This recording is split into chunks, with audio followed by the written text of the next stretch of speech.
Hello, I'm back, and now we're going to continue to talk about the geology of the Earth. And so far, we now know what are our starting materials. What are the elements that the Earth is composed of? So now what we want to do is to take those elements and start to put them together to make a mineral. So in that first picture, you have the rock, the igneous rock granite. And you notice that it's kind of speckly.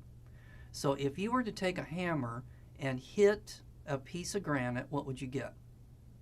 Well, you get more pieces of granite, it's just they'd be smaller. But if you keep hitting the granite, eventually you're going to get down to one of those sparkly colors. And each of those different colored things that are inside the rock granite are a mineral. And in particular, if you look at granite through a magnifying glass, you might notice that there are some clear, sparkly things in there, and that is going to be the mineral quartz. And then if you were to take that mineral quartz and hit it with a hammer, again, you end up with more quartz. But if you keep hitting it, eventually you would start to see a pattern. You'd start to see the individual elements that make up the mineral quartz. And that's going to be silicon and oxygen. And you'd start to notice that they are making a particular pattern. And so that's the pattern there off to the right for quartz, which you don't need to know for the exam. But one of the characteristics of a mineral is it has a certain crystal structure. The atoms that make up the mineral fit together in a particular way. So what are some properties of a mineral? So they are naturally occurring, which means that a synthetic diamond, so a diamond that's made by humans, is not considered to be a mineral. So it has to be naturally occurring. Comes from nature. They are inorganic, which means that a pearl is not a mineral because a pearl is made by an oyster. It has an ordered atomic structure, so we see that in that picture of quartz up there, of how the silicons and the oxygens, they stick together. And then it has a definite chemical composition. So for example, quartz is SiO2.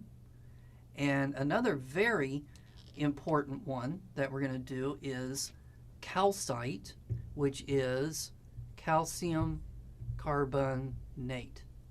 So that's the chemical structure of what calcite is. You might also be familiar with table salt. So table salt is NaCl, and then that is the mineral halite, table salt. So before we go on to talk about minerals, I want to explain how do the atoms hook on to each other.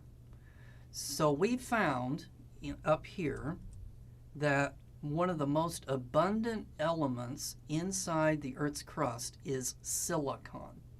So look at where silicon is located at in the periodic table. Okay, can you remember from back in, I think it was lesson 7. So in lesson 7, we talked about the atom and we talked about valence electrons.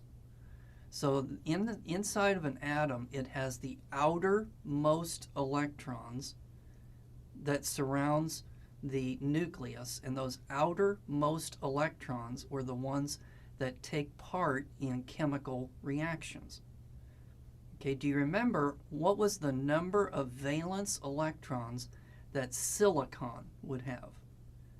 Oh, well, that's too long ago. Well, all right, think about it.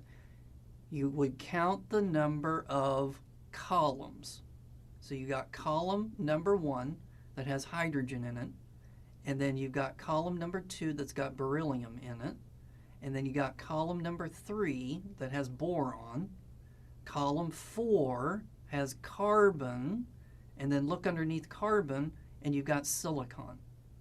So silicon is going to have 4 valence electrons surrounding it. Now those valence electrons, they don't like each other because like charges repel. Each of the electrons has a negative charge. Negative charges, they don't like each other, so they're going to try to get as far away as possible. So let's say that you've got silicon here, and we need to put 4 outer electrons arranged around the silicon so that they're as far away from each other as possible. Well, if you had 2 electrons, you'd put one over here and you'd put one over here. Okay, but we need to put more than just 2, so let's put 3. And if you had 3, then what they would do is they would make a triangle around it, but we need to put in 4. So if we were to put in 4 electrons, then where would they have to go? Well, you might think it would make a square around it, but you're not thinking 3-dimensionally. You're like Khan in Star Trek, Wrath of Khan. He didn't think 3-dimensionally. Did any of you get that joke? I don't think anybody did. But imagine, though, we could arrange these 4 electrons 3-dimensionally, then one of them could go up here, and then the other 3 would make a triangle, and then one of them would be back here. It would be behind the silicon. And so what we end up with is kind of like a pyramid, and this is going to be called a silica tetrahedron. So a silicon has these 4 electrons that can grab onto something. So a silica tetrahedron can grab onto 4 other atoms. So let's go back to here now. And so you can see the silica is in the middle. And then what was the other most important element found inside the Earth's crust? Other than silicon, it was oxygen. So what happens is that the silicon grabs onto oxygen and it makes the silica tetrahedron. And then another thing about it is that it tends to have this negative charge associated with it. It has a charge of -4. That's not important, so let's not worry about that. But the important thing is it makes this kind of a pyramid type structure. And another thing about silicon is it's kind of like the DNA of the silicate minerals, because we're going to take these silicons and put them together to make other kinds of shapes, and then each of those shapes is going to be a different kind of silicate mineral.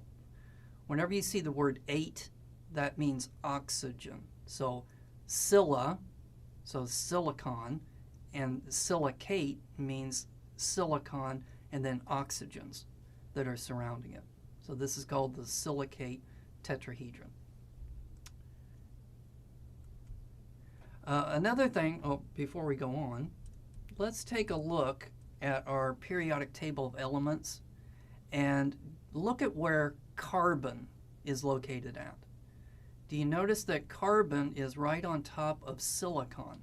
So how many valence electrons do you think that carbon would have? It's going to have 4 too. So carbon is to biology what silicon is to geology. So we're going to take these silicon things, put them together to make silicate minerals, but in biology it doesn't use silicon, it uses carbon. So carbon is put together to make biological molecules. And we'll learn more about that at the very, very end of this video series. So I just wanted to show you here that individual silica tetrahedrons could be glued together with a positive charge, because the silica tetrahedron, this thing right here, has a net negative charge, And so if you had another one over here, they would repel each other because this negative and this negative would repel. So if you were to put a positive charge in between, that would help to glue it together. And do you see what the glue is? The glue would be like magnesiums and irons and also aluminums. So if we go back to here, do you remember the sodium, the magnesium, the potassium, the calcium, the iron, and the aluminums? So all of those are going to have positive charges associated with them, and they're going to be kind of like the glue that's going to help to hold these minerals together. So the silica tetrahedrons can also be glued directly together to make a chain. And you see that you have the isolated silica tetrahedrons are up there at the top. That turns out to make the mineral olivine. And then underneath it, you see that a chain of silica tetrahedrons is going to make pyroxene. And then you could even take a chain of silica tetrahedrons. So let's say that this is a chain of silica tetrahedrons, and then you got another chain. Well, those two chains could be glued together to make yet another kind of mineral. And you could put another chain so that this turns into a sheet, and then that turns out to be mica. So you may be familiar with mica. It's used for table tops because it's so flat. And the reason why it's flat is it's chains of these silica tetrahedrons that have been glued together. And then you could even make a three-dimensional structure in which, here's our silica tetrahedron, and then every one of these this would represent an oxygen. So every one of these oxygens would be attached to another silica tetrahedron in a three-dimensional structure, and then that turns out to be quartz. And if that had, instead of silica tetrahedrons, if it was carbon atoms that were hooked together like that, that would make a diamond.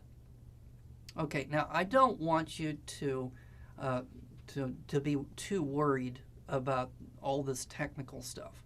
What I want you to see is that the fundamental building block of the silicate minerals is the silica tetrahedron, and then they can be glued together in various ways to make different minerals. So that's the important thing. All right, in our next segment, we're going to start talking about rocks. I'll see you in just a moment.